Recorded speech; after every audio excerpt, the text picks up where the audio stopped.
The following show contains a fictional narrative that includes themes, events, and language that some may find distressing. Discretion is advised.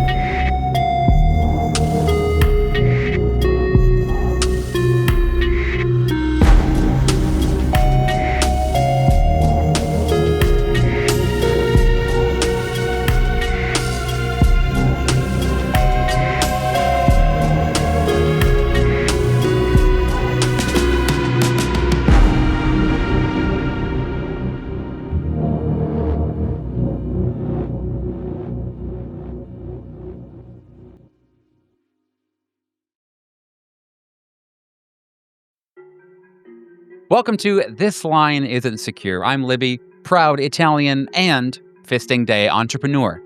Today I'll be presenting you with a fantastic pitch, but after we do our introductions, they are more important than the holiday that we'll have soon.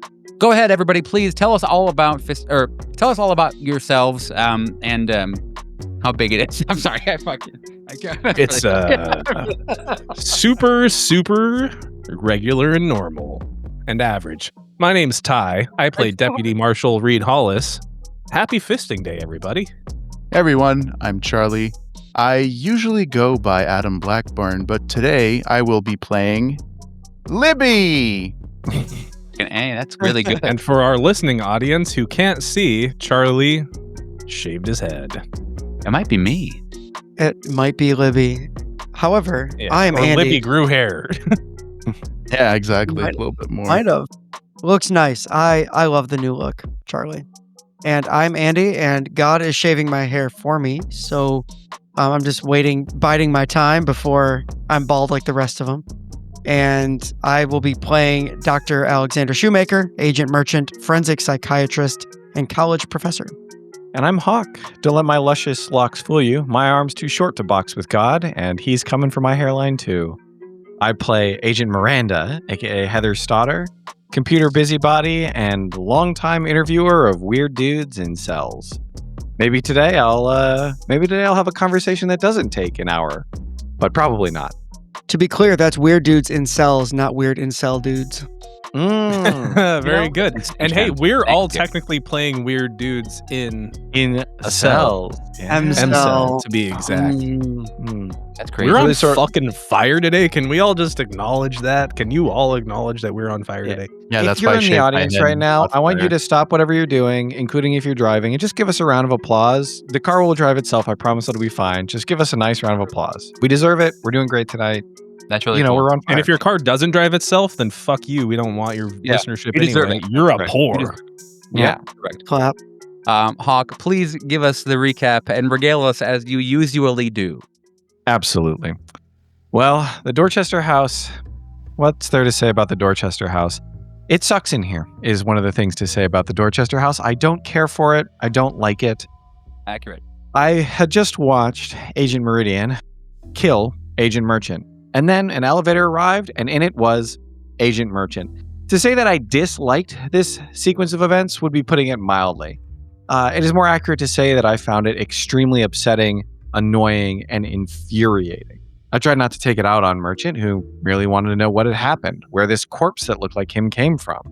We tried to explain, but it didn't really seem like it was sinking in, and we all decided to move on. Merchant, with intel from someplace else, insisted that he needed to help find a morphine bottle for someone he insisted was the author. The group therefore headed for the place you would find morphine in an insane asylum, the pharmacy or dispensary, following the signs, winding their way through the hallways, navigating with Merchant's keen understanding of facilities for the deranged. Along the way, they came to a door, and it was decided that Miranda would hold that door behind them, kind of watching and waiting as they went into the dispensary. She was pulled away from the door, asking a kind inmate named Deborah to hold it for her, to speak with a gentleman named Ed West. Ed, a charming man, I would say, with a great deal of knowledge about things like Melonia and where it grew, things like the presence of a paper tiger in the dispensary. A phrase that, for Miranda, brought forth not a little bit of dread. She decided she had to say thank you to Ed and run on her merry or frightful way, chasing after the others to warn them of this tiger. Not really sure what it was. Meanwhile, in the dispensary, which looked a lot more like a library than a place to procure pills, the group found a huge number of shelves filled with strange books that drop into nothingness. Millstone picked up a children's book and flipped through it, and a shape appeared in the darkness behind him. I wasn't there to see it, but I do think that is about the shape of it. A great thing peeling itself off the walls, maybe the paper tiger we'd heard of. I mean, I wasn't there, but that's how I remember it. Bits of paper mache drop on the floor, plopping on the ground. It almost seems like they're making their way against gravity. You know, they're kind of moving up the wall and making these odd shapes that you almost think you've seen before, but then they deposit themselves in lumps, and the sound remains the same. And sound echoes against the numerous books, probably thousands of books that are in this library, which really is much more of a place that books are thrown about than they are respected and read. The paper tiger certainly is within your sight. That being true of Meridian and Merchant and Millstone, as Miranda is currently en route.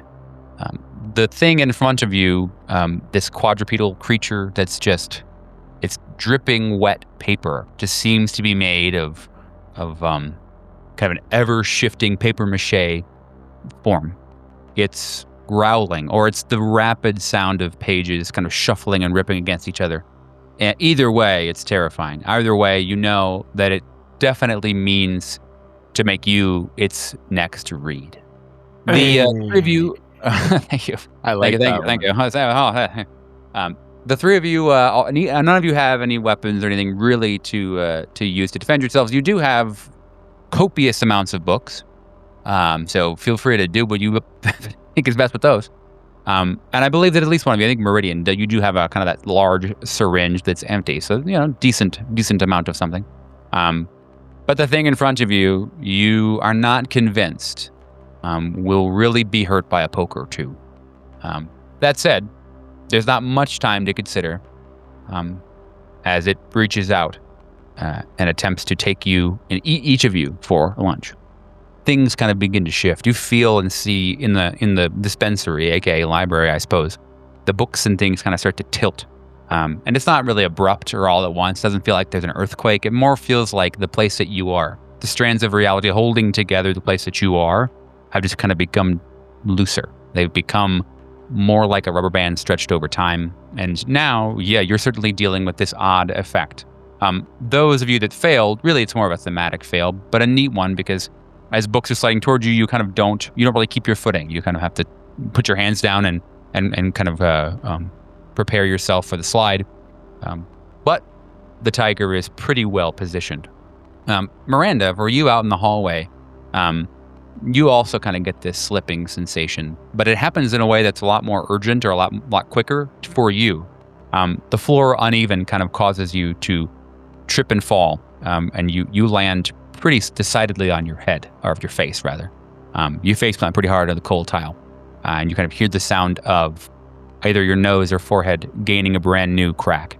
And as you kind of shake away the little odd feeling of dizzy, maybe a quick bout of nausea as your brain and all the fluid around tries to kind of regain composure, you look down and kind of see this pool of maroon liquid gathering on the floor in front of you.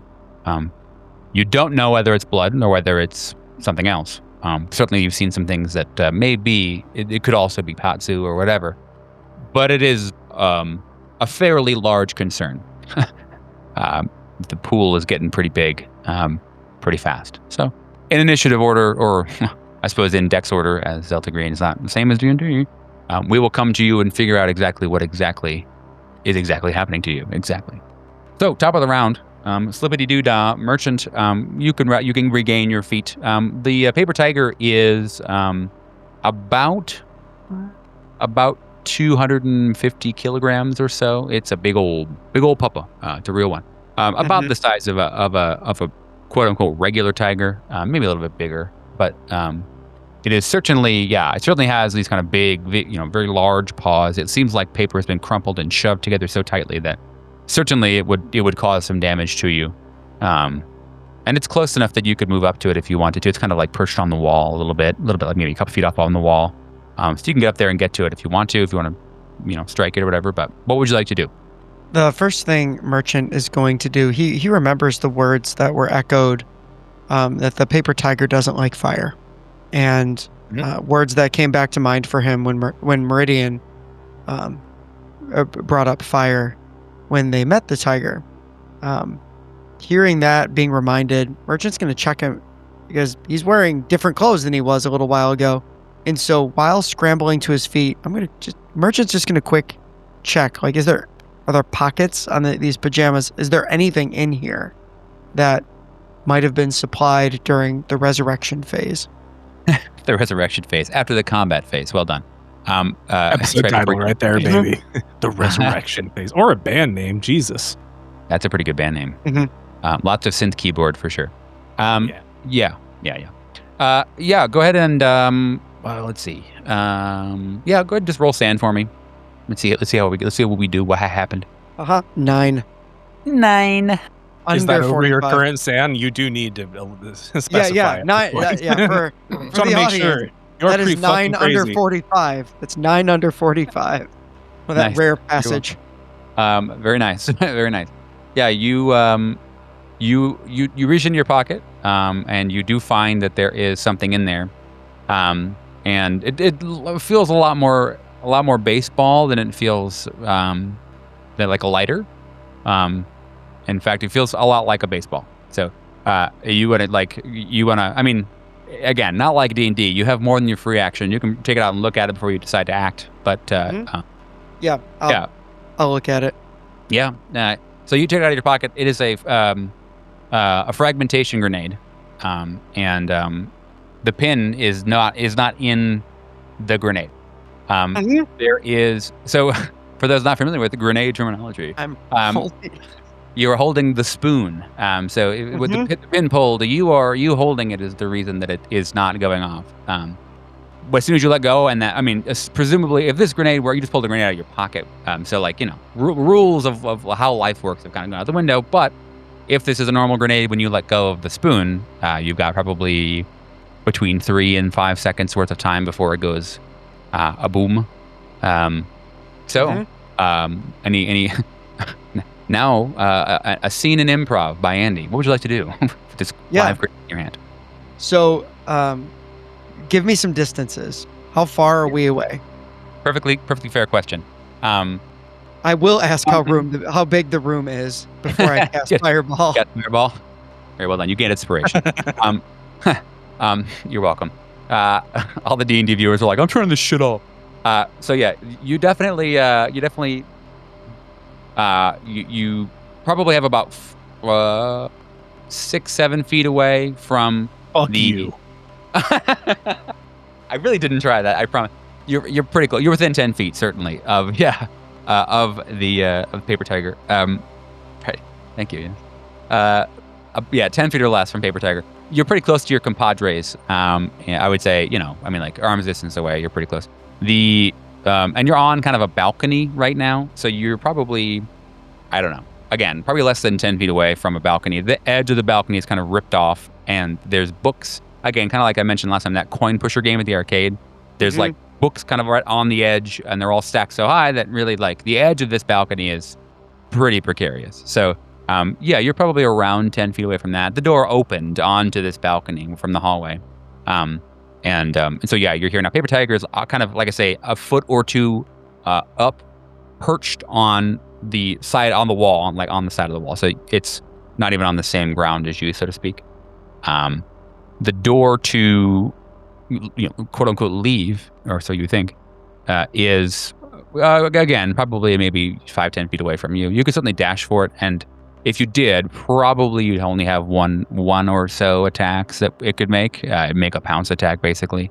But once it jumps off the wall, a good chance that it will block your good past the door. Yeah.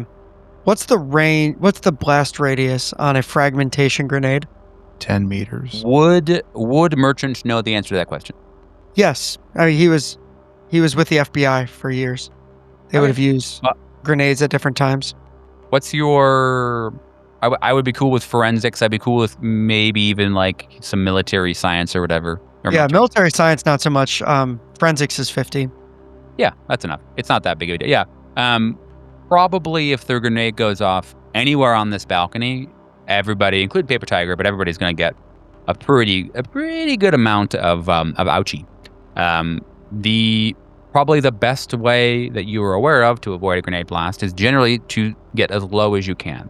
Grenades tend to make kind of a U shape. So if you are outside of the bottom portion of the U and you're on the ground, you're better.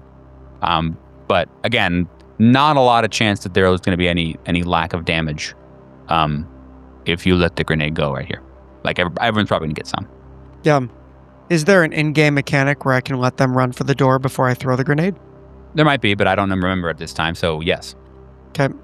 Yeah. Then my action will be to wait, but also to look at Meridian first and then Millstone and say, it's live. Go for the door. Nice. Great. Yeah, we will, for a lack of a better term, I will revert to my humble beginnings. You would like to hold your action. Bounce it off that back wall there toward it and run away. Okay, got it. Sounds good. Next is Meridian. So Meridian, yeah, you definitely see this. You see Old Reliable in the hand of not you. Look at that. This grenade you've probably thrown a couple of times. So you're aware this is not great, and there is no pin, and you'd be very aware of that. What would you like to do?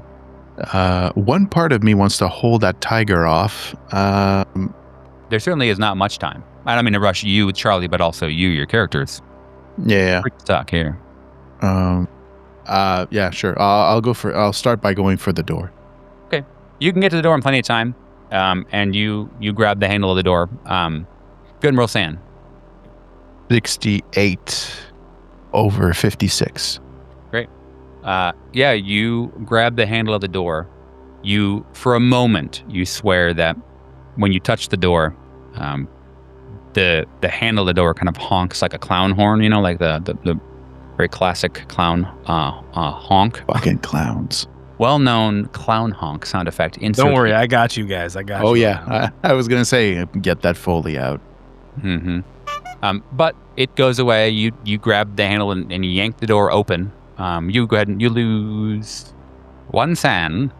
The door opens. And you're from your failed sand roll, to be clear. How much? Sorry, I didn't hear you. What? Oh, yeah. You lose 1 sand from that roll, or from failing that roll, and make it through the door. Or I guess if you want to be. The door opens. You can go through it if you want. You have plenty of movement left, if you'd like to. No, I'll just keep the door open. Make Okay. sure everyone goes through. That sounds good. Yeah, no need for any more sanity loss. I passed my breaking point, fellas. Nice. Phenomenal. Go ahead and take note of that. But nothing happens. Write that down in big, bold letters. I am past my breaking point. So when we leave here, when I forget, you won't. I will say, when you look outside the door, you see that Miranda is out there. She has met the ground with her uppermost facade and is either bleeding or some other amount of fluid is exiting her face in a pretty fast fashion. She broke her nose. Most likely. There is, however, something more interesting. One of the doors, like one of the quote-unquote cell doors of that level has swung open probably 4 or 5 inches. And you see it, you kind of watch it creak open. And you hear the sound of somebody stepping and coming to exit the room. And it's right kind of in front of her. So she's in the hallway face down, and right to her right, the door has opened. And you hear someone coming out of that room. You're not sure who, but she's not doing very well. I mean, neither are your friends in there, but you've got the full picture now. Assuming you're going to keep holding the door, we'll move to the next person in combat, which is Millstone. Millstone, you've got what you see here. There's a lot going on. Hello. Yes. I am Millstone. Goddamn. what does a millstone do in a situation like this? Well, what's that paper tiger doing right now? Still technically perched, right? Just kind of... He do be perching. But looking real, like, pissed off at this point, yes. Yeah, hungry. Reed is a highly trained individual. Now, in the absence of the ability to escape the situation entirely, which he assumes at this point, according to the dream logic of the world that he seems to occupy, isn't even an option for him, he looks for the nearest tool that is available to him. Now, the nearest tool that would be available to him, unless some sort of combustible has magically appeared in his pocket, would be a book. And so Reed grabs the nearest book and opens it and looks for the answer in there. Great. Go ahead and roll san. Cool. Roll sanity. That's a 15 under. Oh yeah. 49. Very nice. It's called My First Campfire. It's called Run Out of the Room Before the Grenade Goes Boom. Oddly specific title. Things that make Fisting you go Day boom. and other fist-related holidays.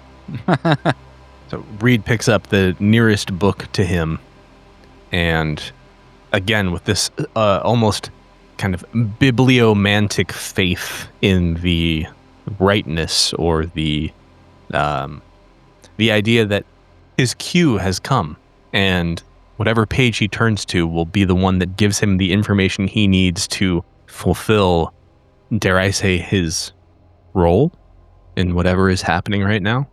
He just glides his finger very quickly against the textured side of the pages of the book and pushes the book open with his fingers to behold what words or whatever lies before him. The book that you opened was a phone book from probably the early 80s, if you had to guess. Pretty good relic of a bygone time. And in the phone book, there are, of course, ads in certain places. And so you rip, the book open and put your finger down on a place, and it's an ad. It's an ad of a man who looks to be pretty... in fact, his face is hidden from camera. He's kind of got his back, and it's an ad for what seems to be a pest service, like a pest removal service. The man who has got his back facing the camera, so to speak, right?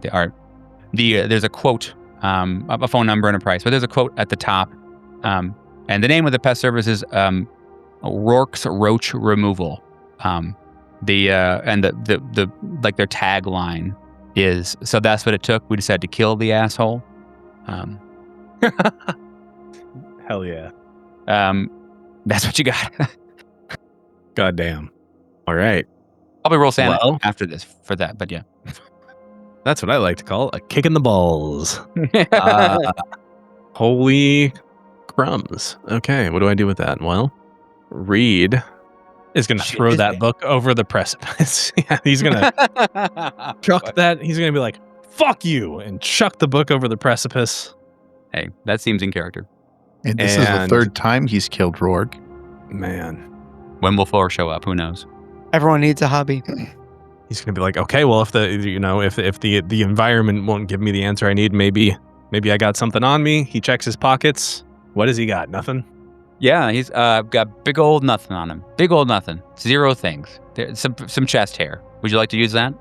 He sure would. Reed's going to use his chest hair to throw himself over the fucking precipice right behind that book. You braid the chest hair together? No, I mean, I'm using the chest hair as an analogy for manhood. He's going to throw himself over the balcony after the book over the precipice. There's no safety the way he came, and there's no safety directly in front of him. Maybe there's something else. Yeah, seems good. Yeah, Meridian and Merchant, you both see, you see and hear, your friend be quite angry at a book, and then throws it and then jumps after it. And the balcony, like, it's not like the Empire State Building, but, probably a story, 2 stories, perhaps. It's not a shortfall. Pretty good size one. He won't die, but it's not going to be great for him. Yeah. Reed, you hit the book pile at the bottom. You take 2 damage. There's the spine of a large encyclopedia just drives into your spine. It is not great. You feel your lower back just kind of seize up. Spine on spine action. Little spine on spine action for our viewers, our listening audience. Love that. But after that, that initial shock of pain and the back spasm ends, you see that you are, on the bottom, quote unquote, bottom floor of this library. Still books in every direction. No real apparent means of egress from this level. But no paper tiger. What is the Euclidean nature of the space that I occupy? Are there walls? What I'm picturing right now is just fucking blackness with books, and then just like an undefined kind of like unrendered surroundings. Yeah, there's basically just like, the entire space that you're in, clearly there is structure because, books are leaning on something, but, you're really just kind of spying bits of bookshelf through just piles of books everywhere on the floor. Yeah, it's pretty... I almost imagine that the moment that my mind is able to grasp a like physicality to the space around me, the second that my eyes dart in another direction, that falls apart. Mm-hmm. Yeah, I think that'd be fair to say. It's like a constant state of grasping at the physicality of the location you're in, and that physicality is just enough to give you some sort of frame of reference to take action, and only that. Yeah, I think Reed's just going to take that moment to writhe in pain. A classic. Yeah, a classic. Mm-hmm. All right, well, it is the tiger's turn. And since really its only target is, at this point, Merchant, he is, he's gonna, he gonna jump at your ass. Let me do the thing. You roll the dice. Oh my. Since I waited, I get a response, right? Indeed. So my understanding is that you said like, hey, when they make it to the door, I will throw this grenade and run out. Meridian did get to the door and is there now, but Millstone is not. So like, I would be okay if you wanted to if you want to change your shit up now, that'd be okay. Obviously, the plan was everyone runs for the door. I'm going to do the grenade thing. Not everyone ran for the door. Sure. But as far as I can tell, Millstone is well out of frag range, Probably, yeah. And so, as he sees Millstone jump over the balcony, he'll shout back, "Raid!" and then stare with absolute precision at that tiger, drop the grenade, and run for the door. Okay. Trusting Meridian knows enough to close the door, or to, get around the edge. Uh-huh. Yeah. Okay. Yeah, you can get to the door for sure. And around the corner, because fraggy things. That seems good. Yeah. You exit like kind of, and you see Miranda. You make it out. Sorry, you make it out of the balcony, and you see Miranda on the floor, same as Meridian does. And you're effectively in the hallway now. So if the wall that are here, if they block a grenade blast, then yes, you will be good. Also hitting the floor. Okay. Yep, that makes sense. You do so, and like a good portion of your chest and maybe your chin get some Miranda juice. I'm not sure exactly what juice at this point in time, but it is red. Okay. Well, I think you need to clarify further. That's gross. Oh, Miranda juice? Yeah. But probably blood. Perhaps Patsu. Perhaps both. Grape jam. Yeah, whatever. Yes. And that's gross, by the way. Not nice. Tiger, I don't, as far as exactly when the grenade goes off, fuck me, I don't really care or know. But, certainly by the time that Miranda has a turn, the tiger kind of runs, and perfectly fine to say that Meridian shuts the door post-haste. The tiger's claws rip into the door and cut downward, big old kind of gaping claw mark in the door, and you see its large paper teeth are gnashing, paper cutting the door a little bit more and more as the grenade goes off. And at that point, the wall and the door both kind of They don't dematerialize. That's kind of a dramatic word to use, but they certainly become less of themselves.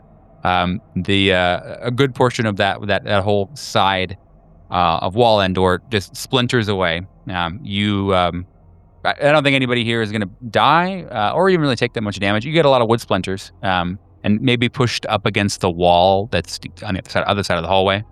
And with the Miranda blood on the floor, it's also kind of a multi-sensory experience as you get a good amount of blood all over. It just kind of splashes all over the whole hallway, and she's bleeding a lot by this point. Almost too much, certainly, like very close to too much. And so now the hallway is just kind of a mess of blood and wood splinters, some drywall pieces all over the floor. There's kind of dust going too because of the drywall, or what was drywall. Some of the tile on the floor is also chipped, but again, more thematically, nobody here has any really life-threatening injuries. I would imagine that both Meridian and Merchant probably do have some like cuts and scrapes, just kind of from being tossed and all the shrapnel and debris. The tiger is nowhere to be seen, and neither is Millstone, as a good number of books fall from the top and onto him. And while while that's happening, and Millstone hears that explosion and sees those books come down, there is the egoic part of him that would like to believe that jumping over that precipice was some sort of exploratory or selfless move, but really he realizes that that was the closest thing to safety he could find in that moment, and it had everything to do with him protecting his own skin.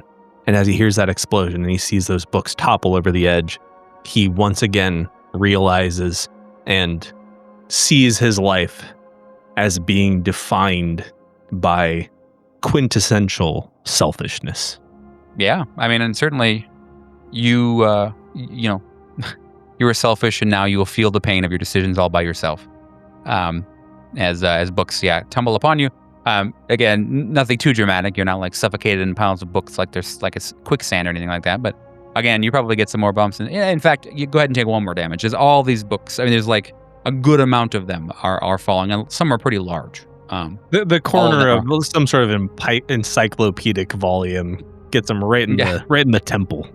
Makes a dent. Yeah, that's good. So you're partially covered in books at this point in time, not feeling great. And the door, the one that's right in front of where Miranda is still open a little bit. Maybe open a little bit more, maybe about 6 inches or so now.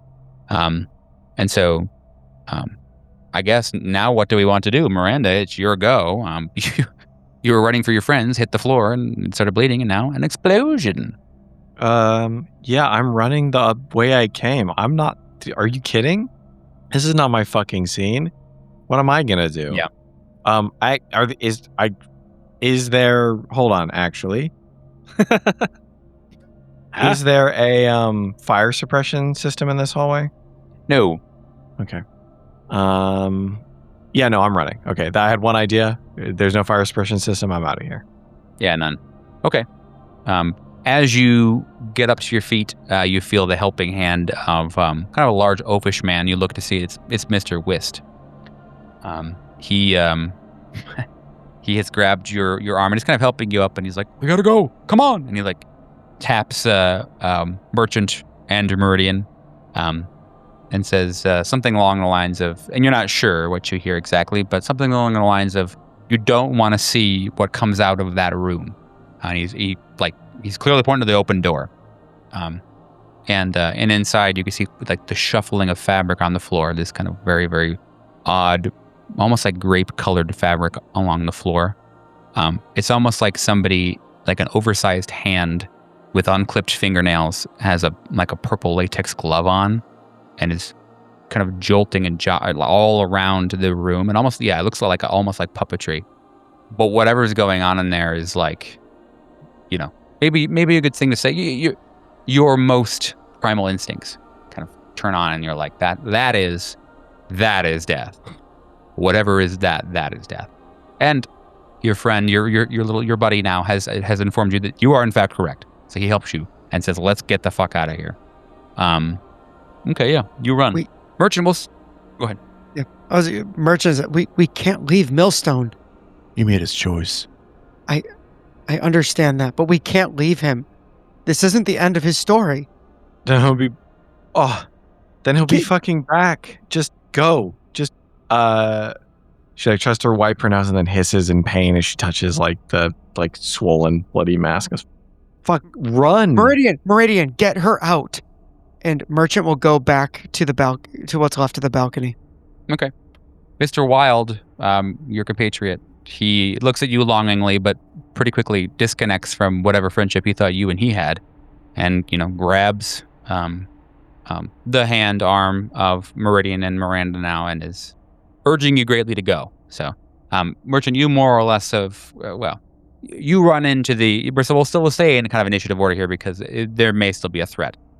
You run back on the balcony, and pretty quickly realize the balcony is becomes somewhat shredded, a good amount shredded. It's very hard to tell what books, what is floor, so to speak, because there's a shrapnel of books and floor everywhere. It's very hard to tell where the balcony ends, for lack of better terms.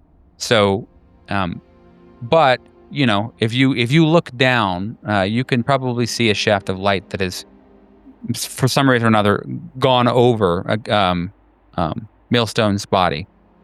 He's moving a little bit. You're not sure where the light's coming from, to be clear. It's very almost. Then again, you get that register of like, whoa, what the fuck? It almost looks like moonlight, but you're not certain. Millstone, are you okay? How far away does the voice sound? About as far as you would expect it to sound from the balcony. It's like shouting. You have to shout to be able. Little echoey. Yeah, you have to shout to get back for sure. I think I'm okay. I'm definitely hurt, but I think I'm okay. It's a good thing you have a doctor. Can you stack books and maybe build a way to get up here? We have to go. Something's happening. Stack. Millstone shakes his head at the absurdity of the idea. Okay. How far up is? How far are we talking? It's so hard to tell. And maybe that's why it's so infuriating. It's just so difficult. It's just like it really feels like one story, unintended, I suppose. But it is really, really. It just feels a lot farther. It feels like you'd have to walk up the ladder extended all the way as long as it could be, in order to get up here. It's very non-Euclidean. It's very, very shifty. Again, right. Very, very all the night floors. Yeah. Well, then Millstone is going to struggle his way up, kind of shake off his, whatever injury or soreness he's got going on, and shamble his way over toward the wall that is facing that precipice, and just try to put his hands on something solid. What is he putting his hands on? You get to the wall. There are lots of books in this like exposed bookcase. You can finally see a bookcase. And there's all these books that some are pulled out a little way from the bookshelf, some are pulled out a long way. There's some books that are quite long, some that are pretty short. What I'm setting up for you here a little bit is that you probably could climb up this large wall of all these books, but stepping on a book that's not long enough to support your weight would probably mean you falling again. It's not. It's certainly a venture you could try, and it may be worthwhile for you. Something that a membership at a climbing gym would be helpful in this situation, probably. Which Reed doesn't have and is a paunchy 50-something. So we'll see. But Reed is definitely gonna roll the dice. He's gonna try and start climbing up. Okay. Yeah, go ahead and roll some athletics for me, and then just to kind of help us out here, because I do want to kind of get out of initiative order pretty quick. But what I'll say is, Merchant, you go ahead and roll, Millstone. We'll get back here in a sec. Merchant, you hear from up on that balcony the sound of kind of a very New York-y voice, probably early 30s male, maybe late 20s, who says, "The marionette got in here? How the fuck did the marionette get in this fucking place? Jesus Christ, where are the fucking maids?" He says, "The sommelier's got to go back to the fucking room." And then you see that you kind of peek out in the hallway. There's a what looks to be a very kind of a short, almost like improperly grown man who's got these weird like kind of very jointy legs, like very bony. It doesn't really seem to have the right proportions. And he's looking into the room where the weird purple fucking dancing was happening. This big, kind of weird blonde hair all kind of stacked and curled on top of itself. And just kind of, he's shouting at get the fuck back in your room. I want to fucking tell Mort that you were out here doing this crazy shit. How the fuck did this happen? The bottle bin's not even fucking with the Dorchester. What the fuck's going on? And he turns and makes eye contact with you. And he's like, oh shit. I'm not supposed to see you yet. And he like backs up. He's like, get the fuck in there. And he like points. He's like, get your friend. He needs to fucking check in. Yeah. And he grabs her. He's like, get the fuck. And he closes. You get him behind the door being like, what the fuck? Well, how'd this happen? What the fuck? And he like, yeah. The scary door, so to speak, has shut. And you hear the deadbolt lock too. Like, can you say the fuck over there? Merchant will just back into the room with the balcony, recalling that Reed Hollis is his highest priority right now. Yeah. And getting the answers to that can wait. Certainly. Reed, what'd you roll? 34 under 50. Woohoo! Great. Yeah, you make some substantial progress. You see Merchant's head kind of dips away, and then I would assume his head comes back into frame. Mm-hmm. And Merchant will go to help with the last few steps. Also kind of assessing his relative health while he's climbing. Okay. Yeah. Why don't you just make me another athletics roll with plus 20? The help of your friend Merchant. Yes. The 89 over 70. But So, wait, yeah. you have a 20. You have a 20 bonus. Or is your athletic 50? That is correct. So are you going to pull me with you? I'm considering that as we speak. Oh,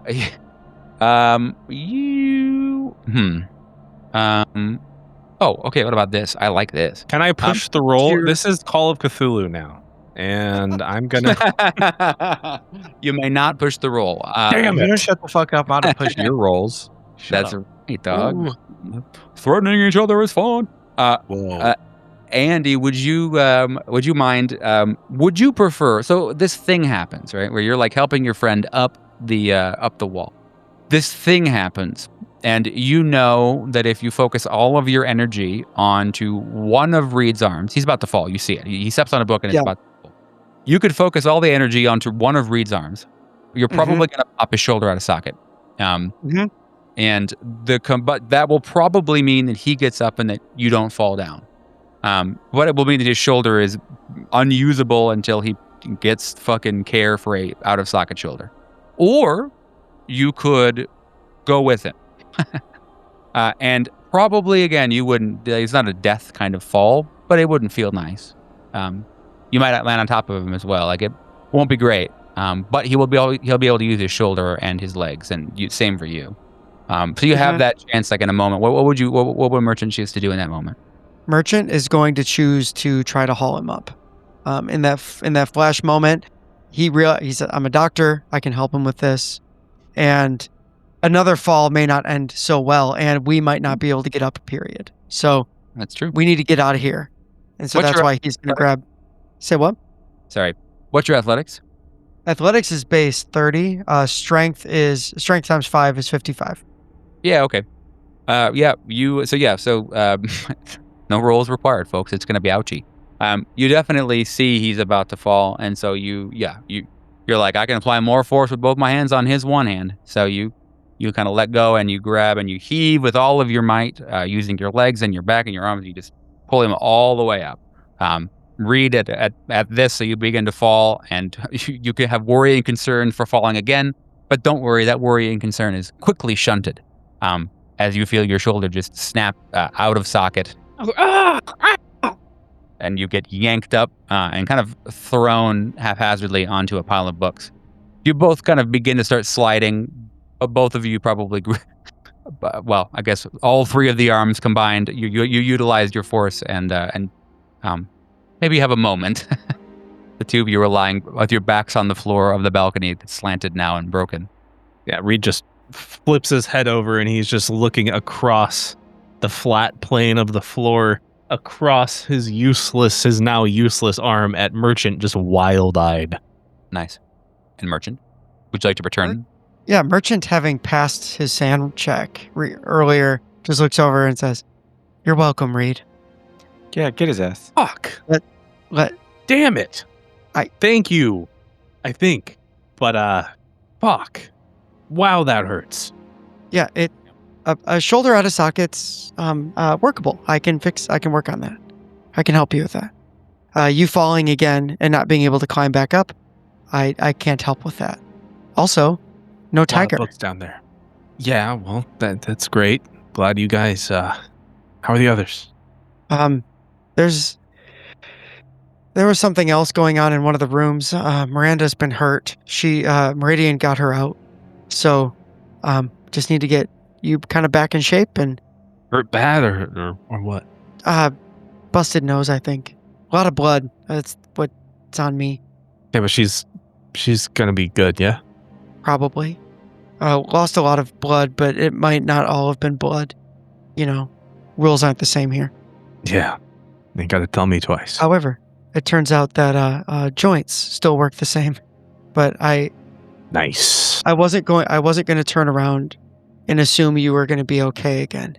I was wrong last time, and I'm not going to be wrong again. So let's get you out of here, okay? We'll get that shoulder taken care of. Yeah. Okay. Thanks. Yeah. So yeah, you each make your way kind of together, and I'm not sure if as they're getting up, does Merchant see any fragments, like any leftovers of what used to be the tiger? Or would it be pretty hard to distinguish among the other scraps? Yeah, I think so. I mean, there are definitely there are these kind of the parts of the paw that are very, very tightly together. The most dry of the paper mache. But yeah, you can definitely tell, and you can see. And I would say that among other paper, they look kind of crunchy, formed with paper mache. Yeah. Merchant will slide one of those into the pajamas pocket, and he'll help Millstone up and get them out to the hallway. Okay. Yeah. Gotcha. Yeah, you, I guess if our viewing audience has never seen somebody with a dislocated shoulder, probably be happy about that. But Libby has. Very, Anka and Andy both have as well. Phenomenal. So the picture probably best painted is a Merchant there walks down the hallway littered with smeared blood and drywall and bits of paper mache, and next to him is a Reed, a Millstone with one working arm and one noodle arm, and they noodle down the hallway. When do you want to try putting his arm back? When do you want to put his arm back in? When we are, as long as he's not like paralyzed with pain. I'd like to get away from the door. Yeah. Lest it might open again. And we're gonna maybe try to get back further away from the padlocked door with a hand. Yeah. Yeah. You. Reed's not doing great. It's very, very uncomfortable. As it should be. It's not great. So yeah, Reed, Millstone, are not feeling well, but you can make it to the stairway at least. And so you got there. And do you want to try to put his shoulder back in the stairway, do you think? Or how do you feel about that? Okay. Yes. First aid, please. 50 under 60. Yeah. Depends. Again, Libby has both seen and been affected by the old put back in. Sometimes it's a pull, sometimes it's a push. And boy, oh boy, it never feels nice. And you decide it's a pull, which is actually easier of the two. So you position well and then give a little Yankee, and you get the desired result of your Yankee. Happy fisting day, everybody. Happy fisting day, everyone. Reed, while the pain is searing and immediate, you do in fact gain 1d4 hit points from that successful first aid. And your shoulder is back into Tokit. Great. And it is. Merchant did that without consulting me about doing it or anything like that. Just kind of did it. That's the best way when they don't know. It's kind of like reset the node. Yeah. Great. 1d4, you say? Indeed, you regain 1d4. Yeah, and probably some amount of maybe. Oh, let's go!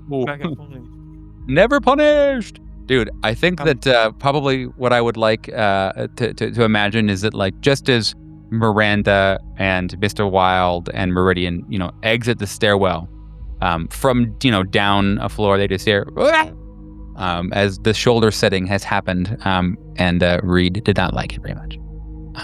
That is He deserves it. God damn. That's mean. cold, brother. The sound of the door of the stair closing, latching, is probably one of the better sounds that you've all heard as a group.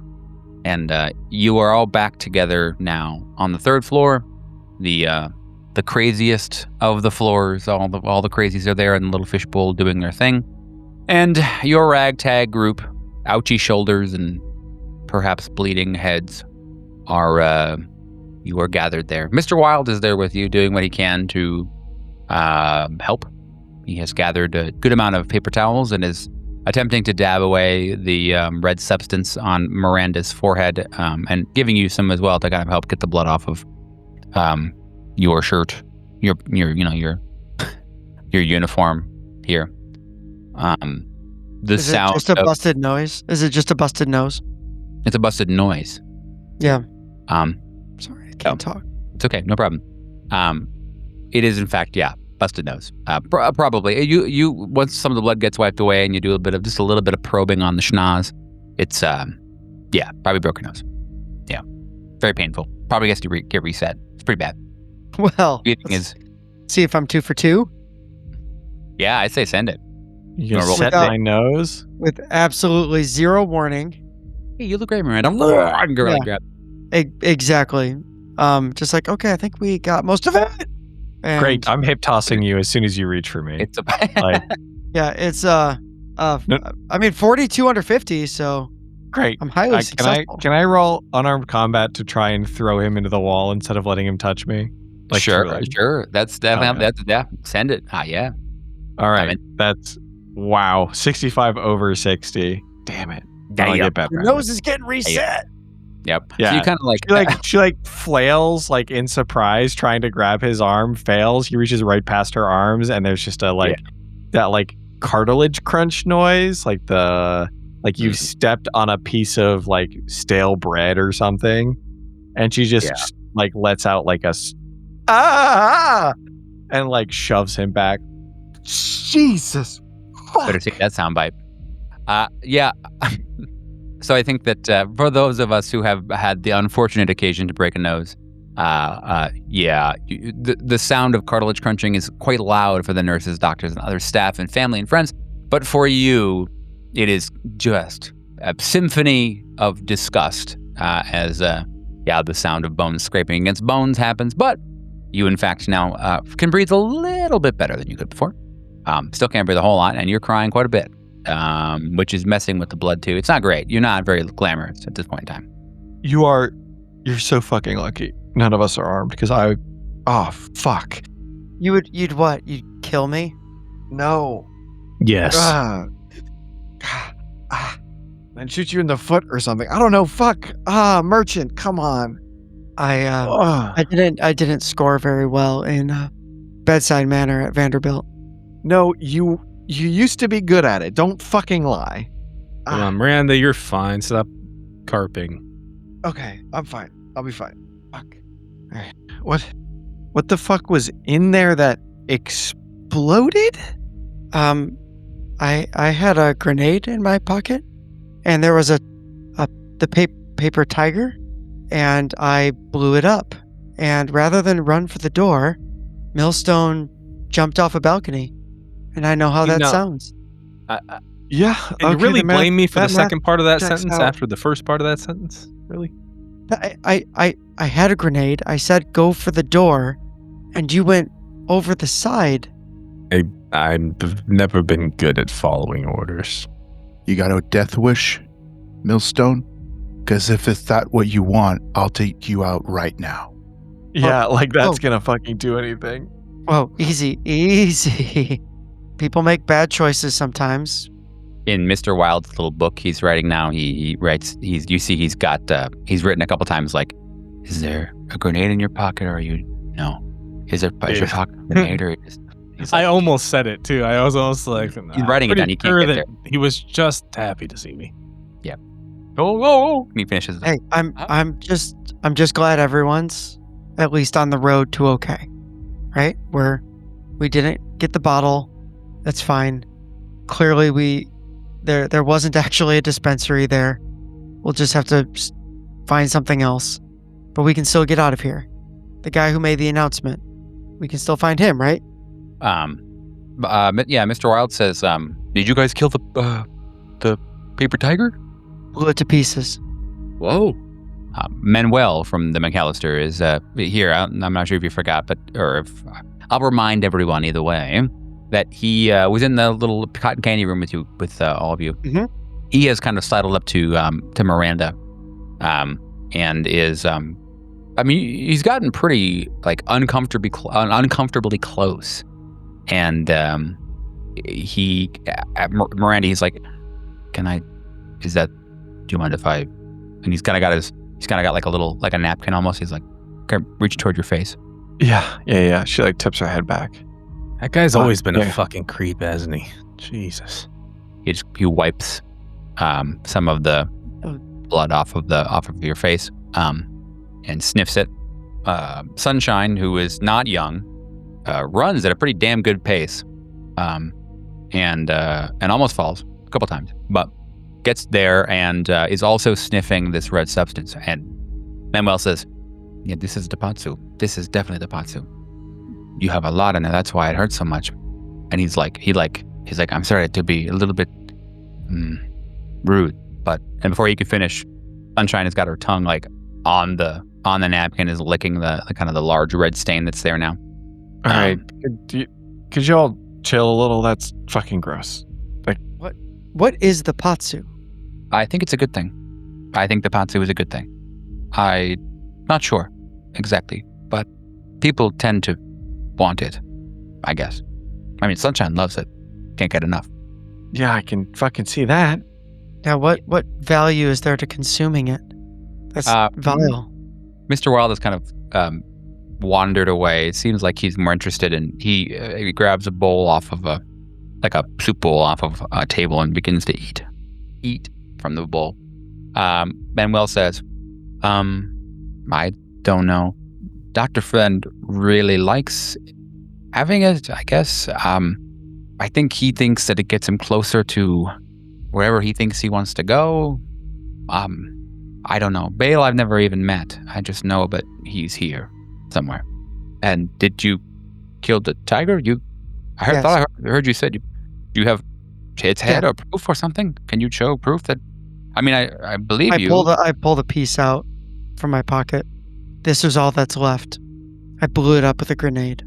Go ahead and roll persuade plus 20 for me. That would be nice. Near. Oh, Metal, dude. I rolled a 4 under my persuade of 40. Pretty good. Oh my God. Sunshine's mouth is agape. He's like, Manuel says, I can't believe that. Top Chick has wandered over at this point and says, "What the fuck? That's crazy. You did that shit just now. You fucking, a grenade? How'd you get a fucking grenade in here?" I don't know. He sleeps with one in his pocket. When we woke up in the pajamas, it was just there. Yeah. When I arrived, when this me or whatever arrived, I had a grenade in my pocket. Okay. I guess. Yeah. Yeah, that's pretty on par. Yeah. No risk anymore. Only have one. Yeah. You didn't check the other pocket, did you? I checked pretty thoroughly. Yeah. I'm unarmed. Oh, okay. Yeah, pretty fucking cool, man. Like, that's all right. He like steps back, very clearly impressed, kind of shocked by the fact that this happened to you, this killer of the Sunshine looks up at you, and you lock eyes again for a moment. Another thing that you probably don't love about this day is the way that Sunshine looks into your eyes. Mm-hmm. Very knowing, very understanding, eyes you've seen before, and just kind of starts shambling in a direction. Wait. Before you go, you told us that we needed to get him the bottle. Where is it? Do you know where it is? Yeah. Sunshine just looks back at you and just makes the most subtle but yet ultimately so clear motion of like, yeah, follow me. moves a shoulder maybe, starts shambling. Merchant will follow regardless of what the rest of the group does. Manuel says, where are they going? Is there something over there? It's just a hallway. You walk with Sunshine, like maybe, I don't know, 30 or 40 feet away from the group, unless the group wants to follow. You're more than welcome to follow. But once Sunshine gets to a totally random place on the wall where it seems like maybe the seams match and meet and the crown molding is, sturdy and fine, Sunshine reaches and grabs the door handle, pulls the door open, and there's this very large but much more manageable study. Lots of books, but nothing like the library dispensary you were just in. This is a study. Inside there's kind of one of those like dressing screens, I think they're called. The thing that, in oldie times, there was kind of a screen in the middle of a room the person would go behind and get dressed. There's a large one in this room, a little like oversized one, made for like, a giant. And behind it, you hear the sound of somebody like speaking very slowly, very surely of himself. Sounds like a male that's saying this.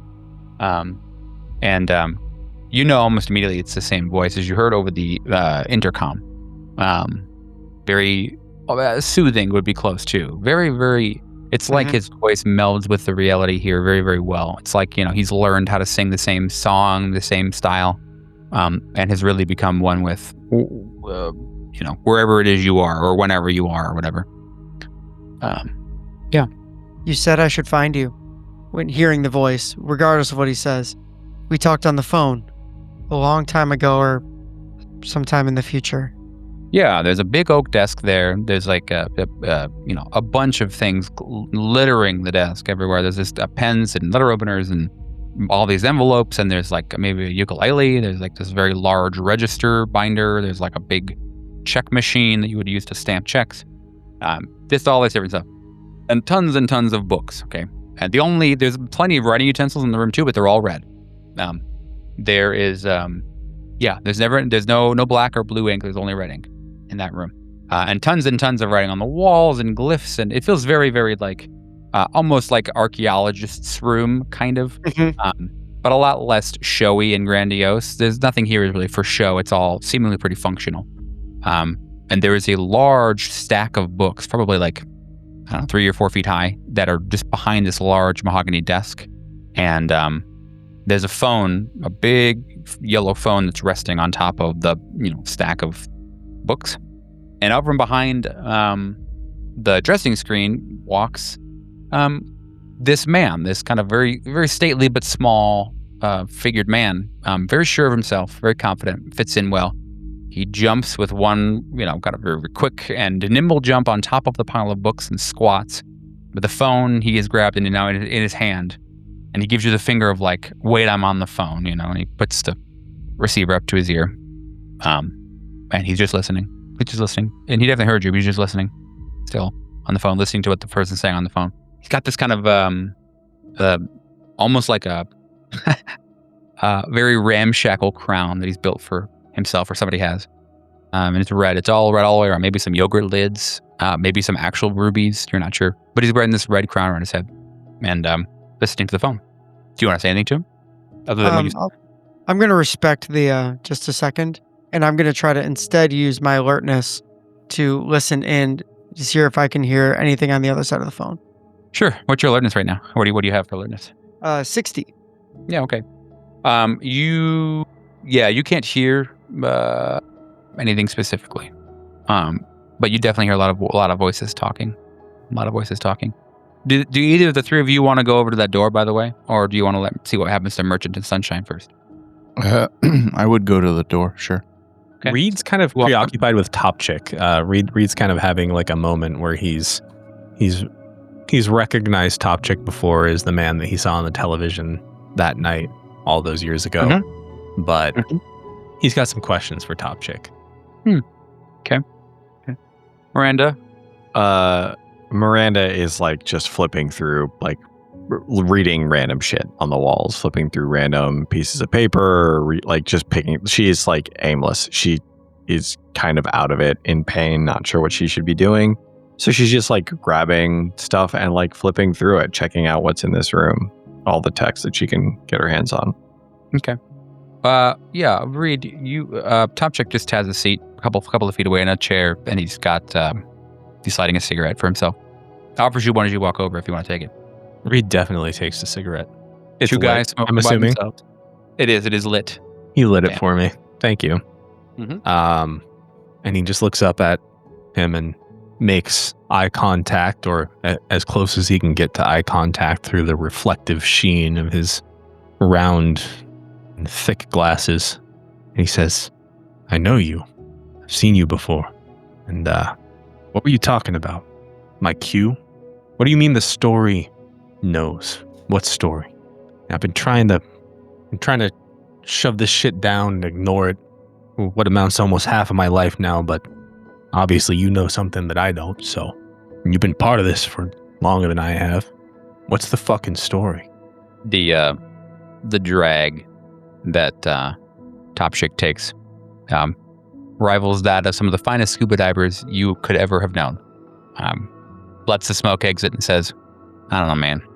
I just wanted to fucking put on a show, you know? That's all I wanted to fucking do. Put on a show for people to watch and enjoy. I mean, I fucking watched it. I enjoyed it, but I don't know. I guess sometimes the story just, I don't know, the play, it just gets out of control. You know, maybe we think we can control it or something. I don't know. Maybe that's the horror of it all, as if we think we can control the story, but really, fuck, it all sounds so goddamn melodramatic. Throws his butt on the floor and gets a new cigarette. So fucking stupid. I mean, we're just fucking actors, man. All the world, the goddamn stage, you know? Yeah, it's a fucking script I've heard a good few times, even from people that I trust. But what I want to know is, what the fuck did you mean when you said, we've done this before? When did you do this before? And to whom? Man, it's you every time. Or it's somebody else every time. Look, you got to stop thinking of it like that way. You got to stop thinking of you know, stop that, the before and the now and the after. It all runs together, man. It's all yellow. It's all fucking yellow. It all runs the same. You wash that shit out time after time, it all fucking runs yellow in the goddamn drain. Reed, in this moment, has an infinitesimally small flash of himself standing in a shower with yellow water crashing down on his face and a typewriter component being tossed around the basin of a bathtub. And he shakes it off. It's all yellow. What the fuck does that mean? He turns to you a little more exasperated now. Look, man, I'm not trying to fucking ruin your day, all right? I don't know. I don't fucking know. All I know is I'm there, I'm here, I'm everywhere I gotta fucking be at. I'm always doing my fucking role. You're always doing your fucking role. Everyone's doing their fucking role. The only one who fucking knows what's going on is the goddamn author. The goddamn author and the goddamn fucking king, okay? No one knows. Everybody's just fucking players, man. We're all just doing the same fucking thing over and over and over. We can't fucking change it. It's just the way it fucking is. So let it run fucking yellow. Let it run fucking yellow or it runs fucking blue because you fucking mix your blood and your fucking yellow. I don't fucking know anymore, okay? I don't know. I've tried fucking killing myself. I've tried fucking running away. I can't fucking end it all. It just keeps going, okay? I don't know. No one knows, man. It's a fucking Bale, the author. I don't know who fucking knows, but not me. Not you. We're not gonna know. We're not gonna know. And he stands and he walks over to the fucking elevator and pushes fucking button. And when I do, I bet that fucking elevator's gonna show up. And I'm gonna get the fuck in. And he pushes the button. Yeah, that's fine. You don't know shit. Thanks anyway. Reed looks down at the filter of the almost finished cigarette in his hand and sees that it's a Camel yellow. Reaches into his pocket, pulls out a piece of paper. It's crumpled up. He uncrumples it. It's a receipt dated from 1995 with a green triangle in the top left corner and scrawled text next to it that says CN Millstone, report to Marcus, Washington Square Park. He just crumpled it back up and throws it on the floor, tosses his cigarette. Elevator dings. Doors open. Oh, fucking. It's your invite, man. It's all about the invite. And he gets in the elevator. coarse yellow light, and he just pushes the button. He says, "I'm going down. I'll see you." Doors close. Phone rings in the room that Merchant is standing in, or the doorway anyway. Phone rings loudly. The one that he's holding, by the way, the receiver rings, and he looks at the receiver in the base, and he says to you, "Oh, I'm sorry. I have a call waiting." He picks it up. Now you hear very distinct elevator music. It's going, "Yes, Gary. No. It's not your time. No, Darabandi has just finished with the children. You are coming much farther along. And I don't mean to be rude or brash, but I think it's important you know that they all have to die." And he puts the phone back down and says, "Now, Merchant, I've been waiting for you." I've been waiting for you too. Who has to die? All of them. The children? All of them. Merchant. All of them. I can't. I've been waiting years for this conversation. My friend, you'll keep waiting for years, but we'll have the conversation right now. And with that, you see that the things on his table have not become a typewriter check machine, and there's a nice lineup, some nice liquor, probably a nice charcuterie board there. Got some nice cheeses and fruits and things. And he says, "In fact, why don't you all come in? I've got a big story to tell you." And we'll see what that story is next week. Next week. Mysterious. It was all yellow. And dangerous. Like Coldplay. That time. Piss. Piss or piss. Like Coldplay. Or Piss. piss like Coldplay. Gracious. Yeah. Huh? Okay. Yeah, it's good to be the king. It's pretty good, huh? Yeah. Fucking A. Yeah, thanks for watching, you fucking nerds. Every one of you nerds out there, y'all are cool as hell. Jesus Christ. Yeah. That's the most It's so overtly we've true. ever attacked them. But I agree. They are nerds. Yeah. You're nerds, dude. And I agree that we do love you. Look at that. At least I do. In a weird way. I mean, he might, but I don't. Yeah. No, I don't. Yeah. Well, I got nothing but love for y'all. You're fine. Damn. Well, that, Tell us how you really feel. Ed. No, we really everybody, do. Mark on your next year calendar. Today is fisting day, so I just want to make sure you remember that. When you leave today, remember that. Okay. Yeah, whatever today is. Whatever today It's is for you. 11:20 because I'm gonna put 11 fingers in a 20-inch hole. Unbelievable. Oh, And when, Ooh, right now, you could have I gone think we so many different directions with that, and I'm really glad I didn't on you that. did what you did. we picked And 11 the absolute. Yeah. Great. Best options. Well, Mhm. let's save all careers and reputations. Have a good night, everybody. Phenomenal. Andy's watching the job leave his body. Mhm. Oh no. I'm never letting anyone know I do this anymore. I'm just hoping. Now, what is that, young man? Yeah, I Let can't me wait for show that you. meeting. I'm just gonna I'm gonna be walking around with a T-shirt on that just says 11/20, and the real ones will know. I mean, of all the things we talk about doing, I think the least illegal one is Yeah. fisting. Yeah. I mean, depends how you're doing it, right?